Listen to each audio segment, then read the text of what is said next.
눈발이 흩날리는 겨울 저녁, 오랜 수행자가 사는 작은 산골집의 창문에는 희미한 등불이 켜져 있었습니다. 마을에서 홀로 걸어온 여인의 발자국이 눈밭에 깊게 패여 있었고 그녀의 어깨에는 무거운 눈이 쌓여 있었습니다. 그녀는 추위에 떨리는 손으로 문을 두드렸고 수행자는 조용히 문을 열어 그녀를 맞이했습니다. 스님, 저는 더 이상 견딜 수가 없습니다. 제 마음속에 가시처럼 박혀 있는 이 고통을 어떻게 해야 할지 모르겠습니다. 여인의 눈에는 오랜 슬픔이 고여 있었습니다. 수행자는 따뜻한 차 한 잔을 건네며 말했습니다. 무슨 일이 있었는지 이야기해 주시겠습니까? 여인은 깊은 숨을 들이마시고 천천히 이야기를 시작했습니다. 오래전 제가 가장 신뢰했던 친구가 저를 배신했습니다. 그 일로 저는 일자리도 사랑하는 사람도 제 자존심도 모두 잃었습니다. 세월이 흘러 이제 그 친구가 찾아와 화해하자고 합니다. 모든 것을 용서하고 다시 시작하자고요. 하지만 저는 용서할 수 없습니다. 수행자는 잠시 창밖의 눈을 바라보았습니다. 흩날리는 눈송이들은 각자 다른 모양이었지만 모두 같은 하늘에서 내려와 같은 땅에 쌓이고 있었습니다. 당신이 용서할 수 없다고 하는 것은 당연합니다. 그리고 어쩌면 화해하면 안 되는 이유가 있을지도 모릅니다. 수행자의 말에 여인은 놀란 눈으로 쳐다보았습니다. 그녀는 스님이 무조건적인 용서와 화해를 권할 것이라 예상했기 때문입니다. 수행자는 미소를 지으며 계속 이야기했습니다. 제가 들려드릴 이야기가 있습니다. 산 위의 작은 절에 젊은 수행자가 있었습니다. 그는 매일 아침 동트기 전에 일어나 물을 길어오는 일을 맡았습니다. 어느 겨울날 아침, 평소처럼 물동이를 들고 산길을 내려가던 중 그는 발을 헛디뎌 벼랑에서 굴러떨어졌습니다. 다행히 목숨은 건졌지만 그의 다리는 영영 불편해졌습니다. 후에 알고 보니 전날 밤 절의 다른 수행자가 그의 물동이에 구멍을 내어 장난을 친 것이었습니다. 그 장난으로 인해 물이 새어 길이 얼어붙었고 그것이 사고의 원인이 되었던 것입니다. 모든 사실이 밝혀지자 절의 주지스님은 그 수행자에게 절을 떠날 것을 명했습니다. 몇 년이 지난 후 그 수행자가 다시 절을 찾아왔습니다. 그는 자신의 잘못을 뼈저리게 반성했다며 용서를 구했고 다시 함께 수행하게 해달라고 간청했습니다. 주지스님은 그를 받아들일지 말지 고민에 빠졌습니다. 그때 다리를 다친 수행자가 말했습니다. 스님, 그를 받아들이셔도 좋습니다. 저는 그를 용서했습니다. 주지스님은 고개를 저으며 대답했습니다. 그대의 마음은 이미 자유롭구나. 그러나 그를 다시 받아들이진 않을 것이다. 용서와 화해는 다른 문제이니 여인은 이야기를 들으며 혼란스러운 표정을 지었습니다. 스님, 그 이야기가 의미하는 바가 무엇인가요? 불교에서는 항상 용서를 강조하지 않나요? 수행자는 부드럽게 미소 지었습니다. 용서와 화해는 서로 다른 물과 같습니다. 용서는 당신의 마음속에서 일어나는 일이고 화해는 두 사람 사이에서 일어나는 일입니다. 당신이 깊은 상처를 입었다면 그 상처를 준 사람과 절대 화해하면 안 되는 이유가 있을 수 있습니다. 여인의 눈이 커졌습니다. 그녀는 불교의 가르침이 항상 화해를 권장한다고 생각했기 때문입니다. 수행자는 그녀의 혼란을 읽고 나무 화로에 장작을 하나 더 넣으며 이야기를 이어갔습니다. 당신의 마음에서 원한과 분노를 내려놓는 것은 매우 중요합니다. 그것은 독이 든 잔을 마시는 것과 같아서 결국 해를 입는 것은 당신 자신입니다. 그러나 그것이 상대방과의 관계를 회복해야 한다는 의미는 아닙니다. 나를 아프게 했던 사람과 절대 화해하면 안 되는 첫 번째 이유는 진정한 변화 없는 화해는 또 다른 상처의 시작일 수 있기 때문입니다. 수행자는 창가에 있는 작은 화분을 가리켰습니다. 그 안에는 가시가 많은 선인장 하나가 자라고 있었습니다. 이 선인장을 보십시오. 한번 찔리면 아프지만 그것이 선인장의 본성입니다. 만약 당신이 이 선인장에 한번 찔린 후 이번에는 찔리지 않을 거야 라고 다시 똑같이 손을 댄다면 어떻게 될까요?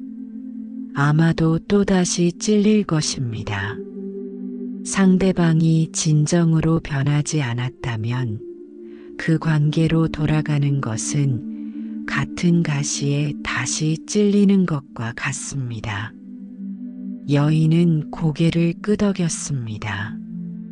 그녀의 친구가 보인 태도는 진심 어린 사과라기보다는 자신의 불편함을 해소하기 위한 것에 가까워 보였습니다.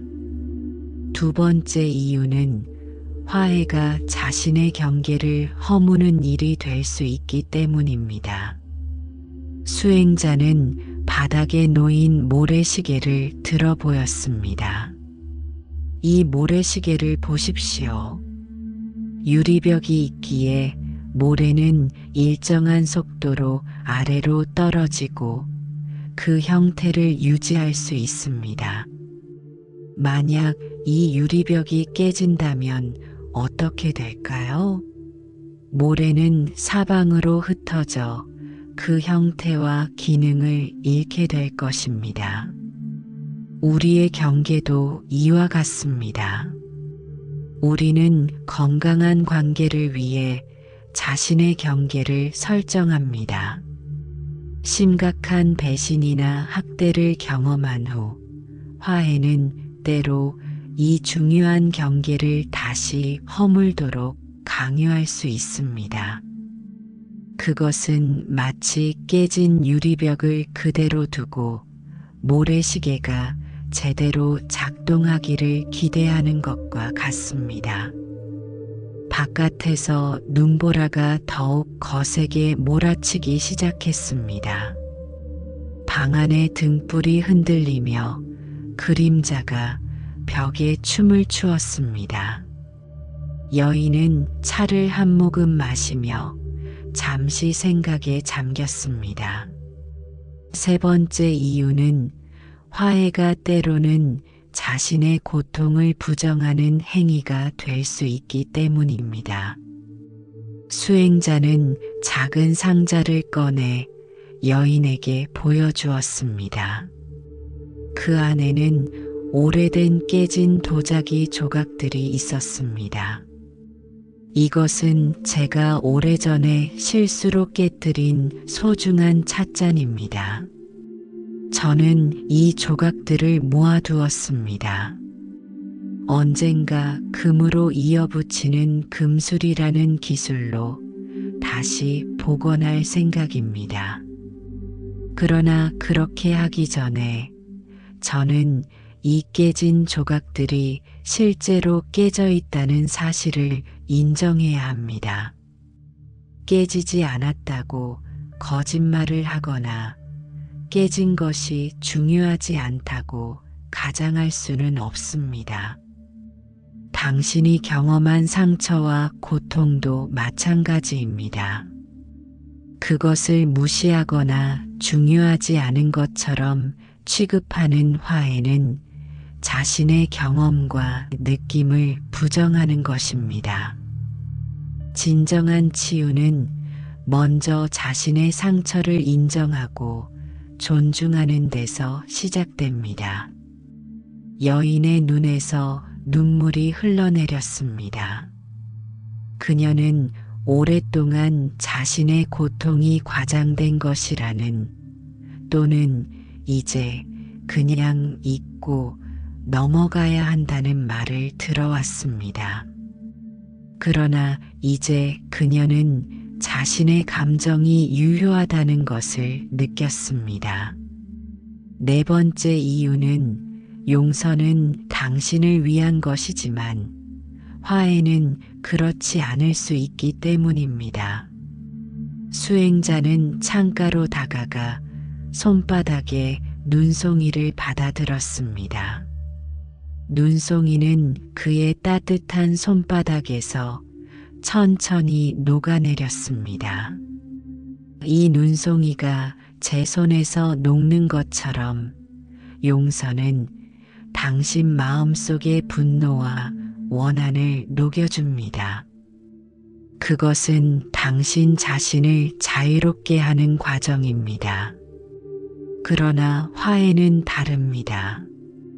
화해는 상대방과의 관계를 회복하는 것을 의미합니다. 그리고 때로는 그 관계가 회복되지 않는 것이 당신의 성장과 치유에 더 도움이 될 수 있습니다.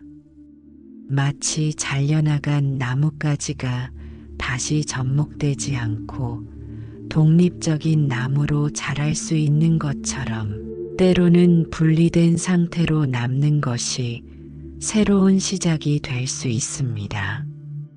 여인은 창밖을 바라보았습니다. 눈보라 속에서도 달빛이 간간히 비쳐 눈 덮인 산의 윤곽이 희미하게 보였습니다. 다섯 번째 이유는 모든 관계가 우리의 성장을 위한 것은 아니기 때문입니다. 수행자는 방 한쪽에 있는 작은 정원을 가리켰습니다. 그곳에는 여러 종류의 식물들이 자라고 있었습니다. 이 식물들을 보십시오.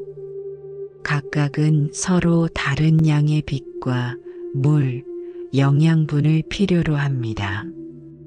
어떤 식물은 같은 환경에서 잘 자라지만 어떤 식물은 그렇지 않습니다. 인간관계도 마찬가지입니다. 모든 관계가 우리에게 좋은 것은 아닙니다. 불교에서는 인연을 이야기합니다. 어떤 인연은 한 생에서 만나고 헤어지기도 하며 어떤 인연은 여러 생을 거쳐 이어지기도 합니다. 그러나 모든 인연이 계속되어야 하는 것은 아닙니다. 때로는 인연의 끝을 받아들이는 것도 지혜입니다. 여인은 깊이 생각에 잠겼습니다. 그녀가 오랫동안 믿어온 것과는 다른 관점이었지만 어떤 면에서 이 말이 그녀의 마음을 더 편안하게 했습니다. 여섯 번째 이유는 화해가 진정한 책임을 회피하게 할 수 있기 때문입니다. 수행자는 찻잔에 차를 다시 채우며 말했습니다. 인간은 자신의 행동에 대한 결과를 경험함으로써 배웁니다. 이것이 업의 법칙입니다. 만약 누군가 당신에게 심각한 해를 끼쳤다면 그 사람은 자신의 행동의 결과를 경험해야 합니다. 쉽게 화해하는 것은 때로 그 책임으로부터 도망치는 길을 제공할 수 있습니다. 마치 덜 여문 과일을 너무 일찍 따는 것과 같아서 그 사람은 필요한 교훈을 충분히 배우지 못할 수 있습니다. 눈발이 조금 잦아들어 이제 창밖으로 밤하늘의 별들이 보이기 시작했습니다. 수행자는 그 별들을 가리켰습니다. 일곱 번째 이유는 화해가 당신의 내면 성장을 방해할 수 있기 때문입니다. 보십시오. 이 별들은 각자 자신만의 궤도를 따라 움직입니다. 서로 너무 가까워지면 충돌하거나 서로의 중력에 의해 방해받을 수 있습니다. 우리도 마찬가지입니다. 우리 각자는 자신만의 영적 여정을 가지고 있습니다. 때로는 특정 관계로부터 벗어나는 것이 우리의 성장에 필수적입니다. 마치 독수리가 높이 날기 위해 둥지를 떠나야 하는 것처럼 우리도 더 높은 의식 상태에 도달하기 위해 특정 관계의 제약에서 자유로워져야 할 때가 있습니다. 여인은 깊은 숨을 내쉬었습니다. 그녀는 오랫동안 자신이 화해하지 못하는 것에 대해 죄책감을 느껴왔습니다. 그러나 이제 그녀는 그것이 자신의 영적 여정의 일부일 수 있다는 것을 이해하기 시작했습니다. 여덟 번째 이유는 불교에서 이야기하는 중도의 의미를 잘못 이해할 수 있기 때문입니다. 수행자는 양손을 펴 보였습니다. 한 손은 주먹을 꽉 쥐고 다른 손은 완전히 펴져 있었습니다. 중도란 단순히 두 극단의 중간을 선택하는 것이 아닙니다. 모든 상황에 화해해야 한다는 것도, 모든 상황에 화해를 거부해야 한다는 것도 극단적인 견해입니다. 중도는 각 상황을 명확하게 보고 지혜롭게 판단하는 것입니다. 불교의 자비는 무조건적인 수용이 아니라 가장 큰 선을 가져오는 행동을 선택하는 지혜입니다. 때로는 관계를 끝내는 것이 모두에게 더 자비로운 선택일 수 있습니다. 여인은 고개를 끄덕였습니다. 그녀는 이제 자신의 선택이 더 이상 자신을 괴롭히지 않을 것임을 느꼈습니다. 아홉 번째 이유는 화해가 과거의 패턴을 반복하게 할 수 있기 때문입니다. 수행자는 바닥에 있는 소용돌이 모양의 무늬를 가리켰습니다. 이 무늬를 보십시오. 같은 패턴이 계속해서 반복됩니다. 인간관계도 종종 이런 패턴을 형성합니다. 만약 이전 관계에서 해로운 패턴이 있었다면 단순한 화해는 그 패턴을 다시 시작하는 것에 불과할 수 있습니다. 물의 흐름을 바꾸려면 강둑을 다시 파야 하는 것처럼 관계의 패턴을 바꾸려면 근본적인 변화가 필요합니다. 그리고 그런 변화 없이는 화해는 같은 물이 같은 강둑을 따라 흐르게 하는 것과 같습니다. 밤이 깊어가고 있었습니다. 눈은 이제 거의 그쳤고 달빛이 눈 덮인 땅을 은빛으로 물들였습니다. 10번째 이유는 불교의 무아와 공의 가르침을 오해할 수 있기 때문입니다. 수행자는 찻잔에 차를 마저 마시고 빈 잔을 들어 보였습니다. 이 잔이 비어 있다고 해서 이 잔이 존재하지 않는 것은 아닙니다. 공은 고정된 실체가 없다는 것이지 현상이 존재하지 않는다는 뜻이 아닙니다.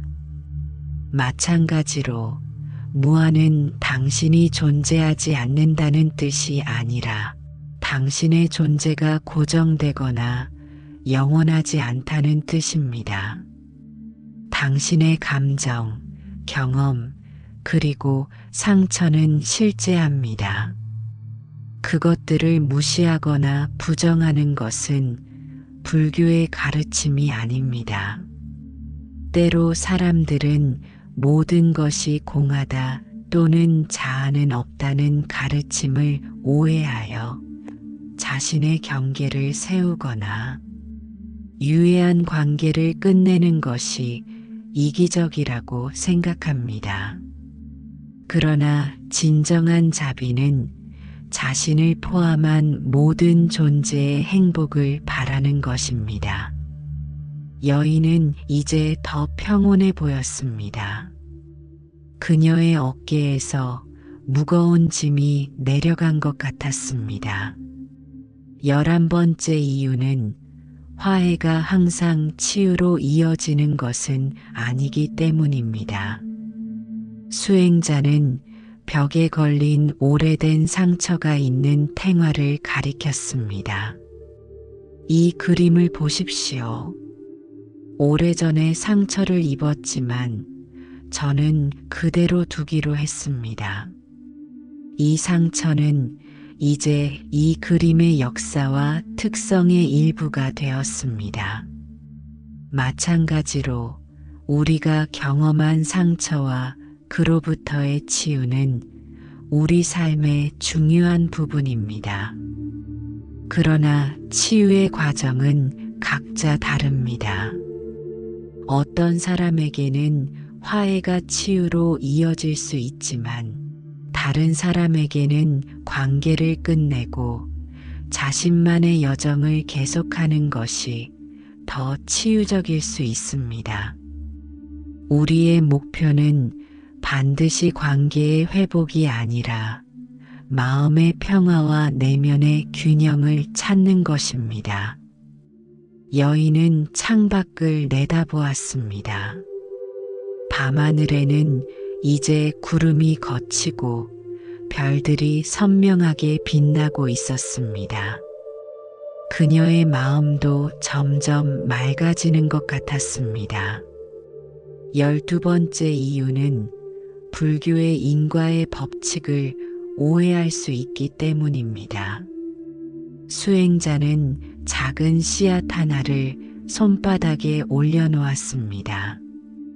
이 씨앗은 특정 조건에서 자랍니다. 물, 흙, 햇빛이 필요합니다. 만약 이 조건들이 맞지 않으면 씨앗은 자라지 않을 것입니다. 인간관계도 마찬가지입니다. 건강한 관계가 자라기 위해서는 특정한 조건이 필요합니다. 신뢰, 존중, 안전, 정직 등이 그것입니다. 이런 조건이 없는 관계는 건강하게 자랄 수 없습니다. 불교에서 말하는 인과는 우리 삶의 조건과 결과를 이해하는 방법입니다. 과거의 해로운 관계였다면 그 원인이 제거되지 않는 한 같은 결과가 다시 생길 것입니다. 밖에서는 이제 동쪽 하늘이 조금씩 밝아지기 시작했습니다. 새벽이 다가오고 있었습니다. 13번째 이유는 화해가 당신의 직관과 내면의 지혜를 무시하게 할 수 있기 때문입니다. 수행자는 자신의 가슴을 가리켰습니다. 불교에서는 모든 사람이 본래 불성을 가지고 있다고 가르칩니다. 이것은 우리 안에 이미 깨달음의 씨앗이 있다는 뜻입니다. 당신의 직관, 당신의 내면의 소리는 이 불성의 표현입니다. 만약 당신의 내면이 특정 관계에 대해 경고를 보내고 있다면 그것을 무시하지 마십시오. 그것은 당신의 내면의 지혜가 말하고 있는 것입니다. 마치 연꽃이 진흙 속에서도 순수한 꽃을 피우는 것처럼 우리의 내면 지혜는 혼란 속에서도 올바른 방향을 가리킬 수 있습니다. 여인은 자신의 가슴에 손을 올렸습니다. 그녀는 오랫동안 자신의 직관이 이 관계를 다시 시작하지 말라고 경고하고 있었다는 것을 깨달았습니다. 그러나 그녀는 그것이 단지 두려움이나 분노 때문이라고 생각했습니다.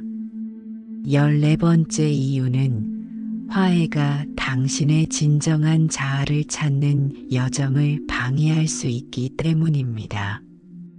수행자는 작은 물웅덩이를 가리켰습니다.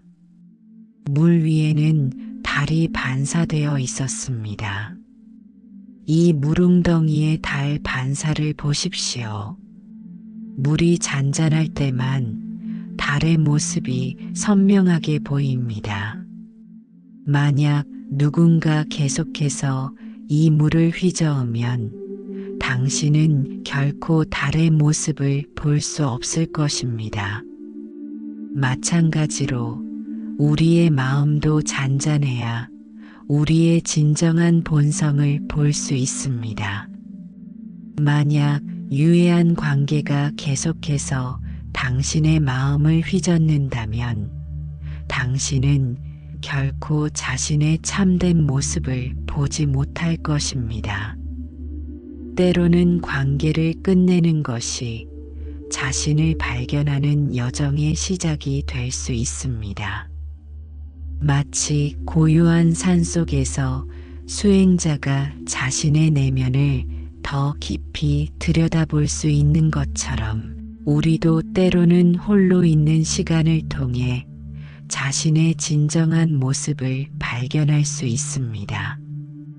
여인은 이제 훨씬 더 평온해 보였습니다. 그녀의 눈에는 이전과는 다른 빛이 있었습니다. 마치 오랜 안개가 걷히고 있는 것 같았습니다.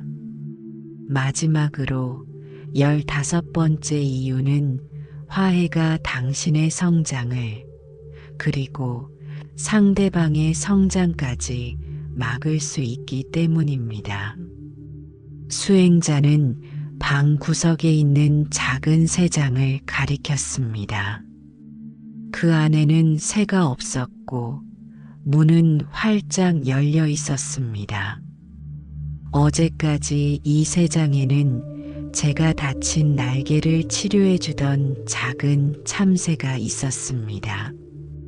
오늘 아침 그 새의 날개가 완전히 회복된 것을 보고 저는 새 장 문을 열어주었습니다. 처음에 그 새는 망설였습니다.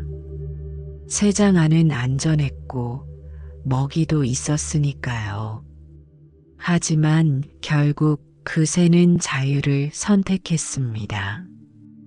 때로는 관계를 끝내는 것이 양쪽 모두에게 자유를 주는 일이 될 수 있습니다. 당신은 자신의 여정을 계속할 자유를, 그리고 상대방은 자신의 행동의 결과를 경험하고 배울 자유를 얻게 됩니다.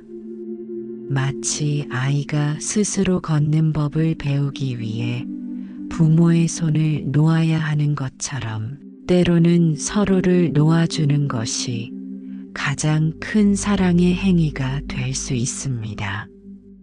여인은 깊은 숨을 들이마셨습니다. 창밖으로는 이제 완전히 동이 트고 있었습니다. 밤새 내린 눈이 아침 햇살에 반짝이며 세상을 새롭게 물들였습니다. 그럼 저는 어떻게 해야 할까요?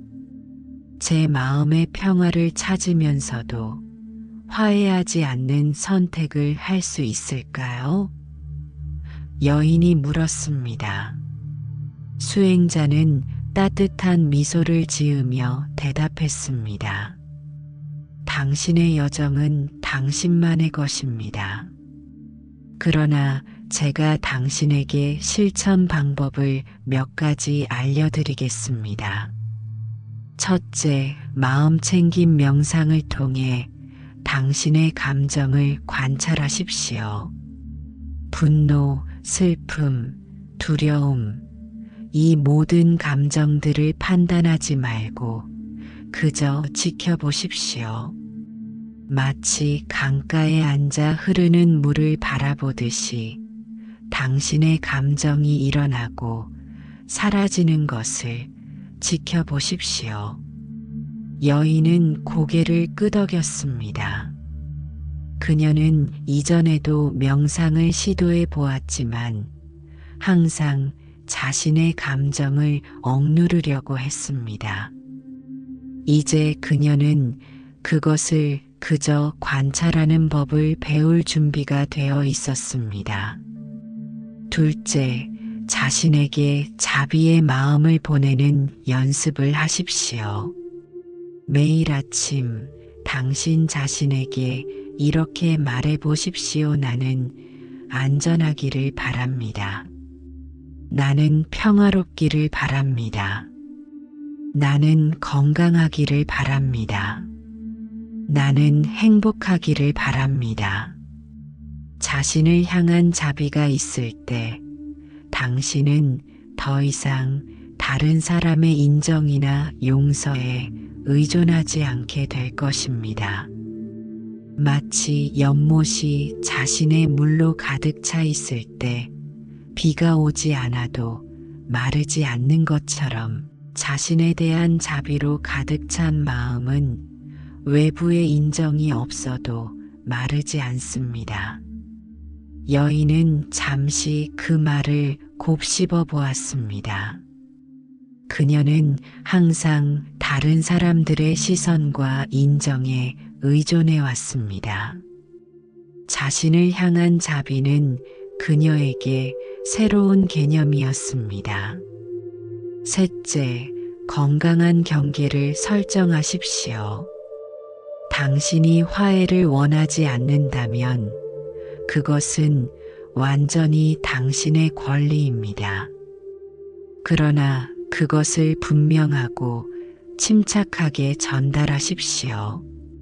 나는 당신을 용서했지만 우리의 관계를 다시 시작하고 싶지는 않습니다. 나는 내 삶을 계속 나아가길 원합니다.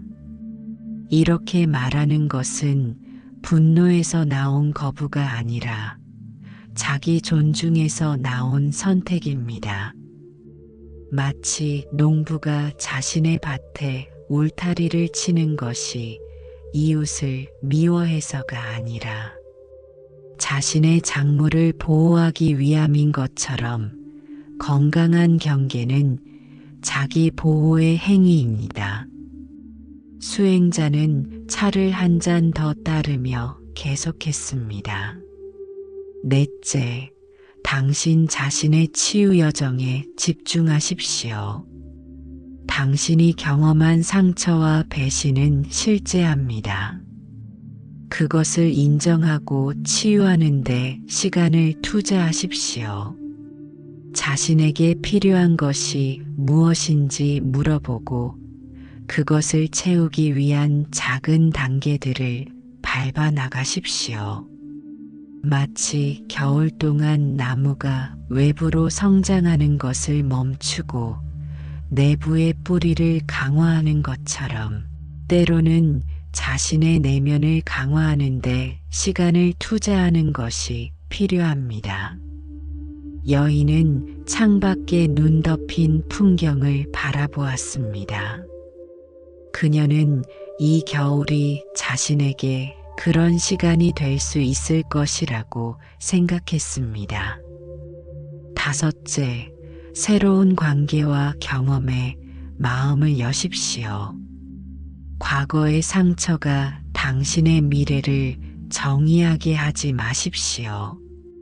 당신이 누구에게 상처를 입었다고 해서 모든 사람이 당신을 상처 입힐 것이라는 의미는 아닙니다.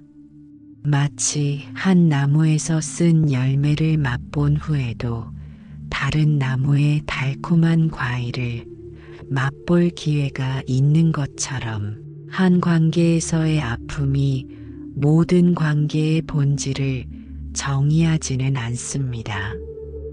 여인의 얼굴에 작은 미소가 번졌습니다.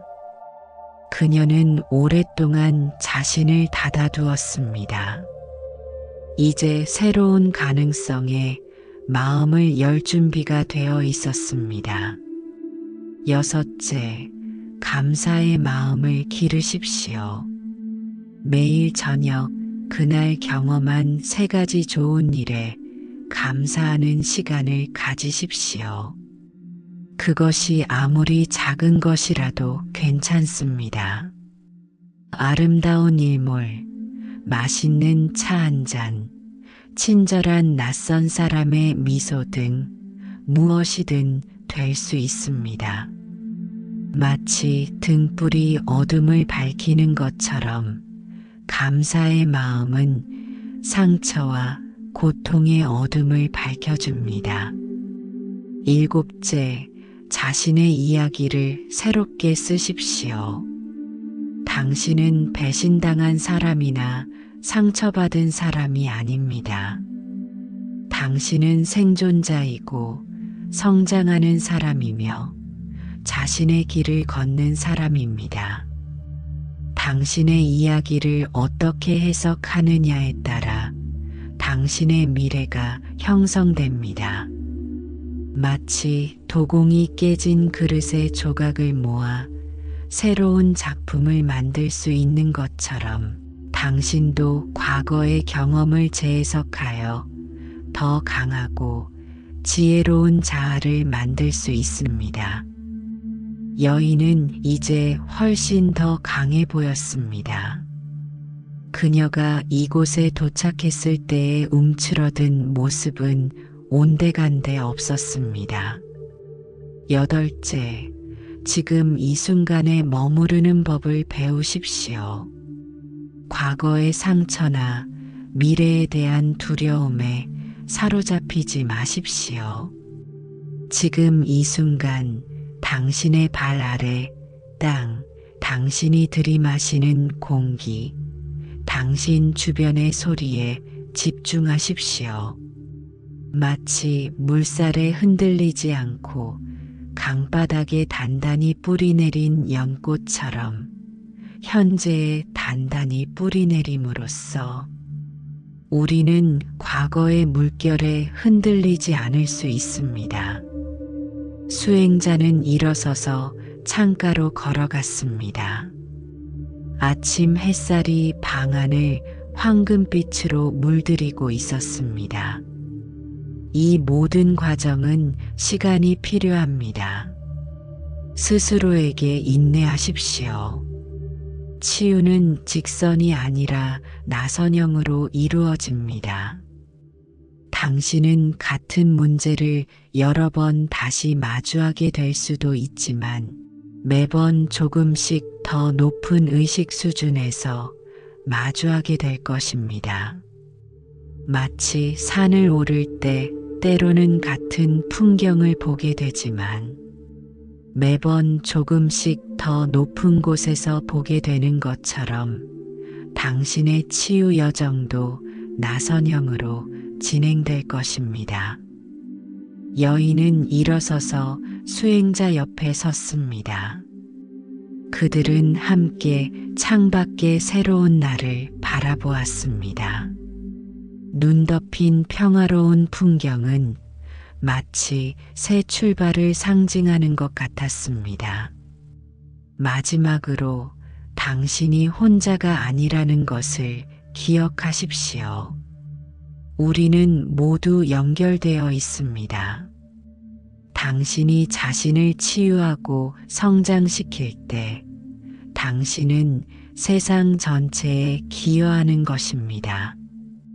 마치 한 물방울이 연못에 떨어질 때 그 파동이 전체 연못에 퍼지는 것처럼 당신의 내면의 평화와 자비는 당신 주변의 모든 이에게 영향을 미칩니다. 여인은 깊은 감사의 마음으로 수행자에게 고개를 숙였습니다. 그녀는 이제 자신의 길을 걸어갈 준비가 되어 있었습니다. 화해하지 않는 선택이 더 이상 무거운 짐이 아니라 자신의 성장과 치유를 위한 의식적인 결정이라는 것을 알게 되었습니다. 제가 이제 돌아가야 할 시간인 것 같습니다. 여인이 말했습니다. 오늘 밤 스님의 가르침은 제 인생을 바꾸어 놓았습니다. 어떻게 감사의 마음을 표현해야 할지 모르겠습니다. 수행자는 미소를 지으며 대답했습니다. 당신이 자신의 길을 걸어가는 것이 가장 큰 감사의 표현입니다. 기억하십시오. 용서는 당신을 위한 것입니다. 그러나 화해는 선택사항입니다. 때로는 관계를 끝내는 것이 모두에게 가장 자비로운 행동일 수 있습니다. 여인은 고개를 끄덕였습니다. 그녀는 더 이상 혼란스럽지 않았습니다. 그녀의 마음은 이제 맑은 호수처럼 평온했고 그녀가 나아갈 길이 선명하게 보였습니다. 수행자는 여인에게 작은 부적을 건넸습니다. 이것은 제가 오래전에 만든 보호 부적입니다. 당신의 여정에 힘이 되어 줄 것입니다.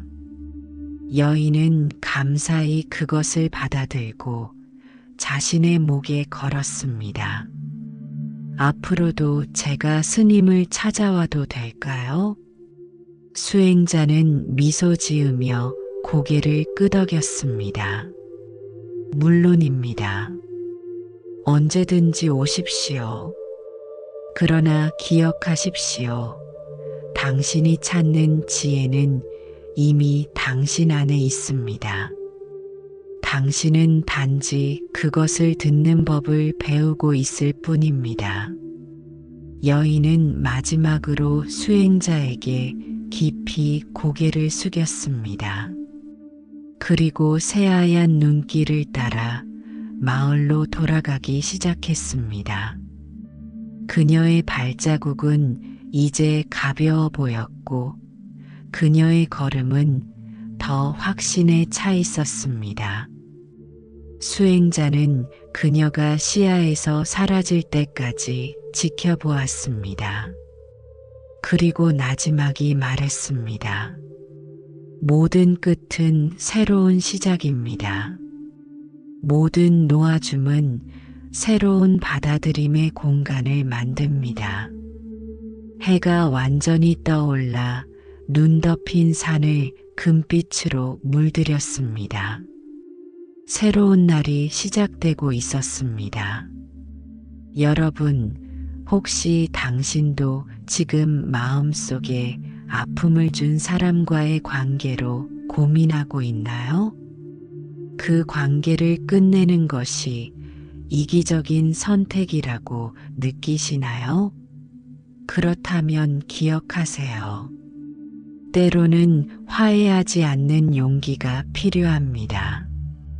그것은 분노나 복수가 아닌 자기 존중과 자비에서 나오는 선택일 수 있습니다. 당신의 마음에 평화가 깃들기를 진심으로 기원합니다. 그리고 당신이 어떤 선택을 하든 그것이 당신의 성장과 치유로 이어지기를 바랍니다. 당신은 혼자가 아닙니다. 우리 모두는 같은 별 아래에서 각자의 여정을 걷고 있습니다. 평안하십시오.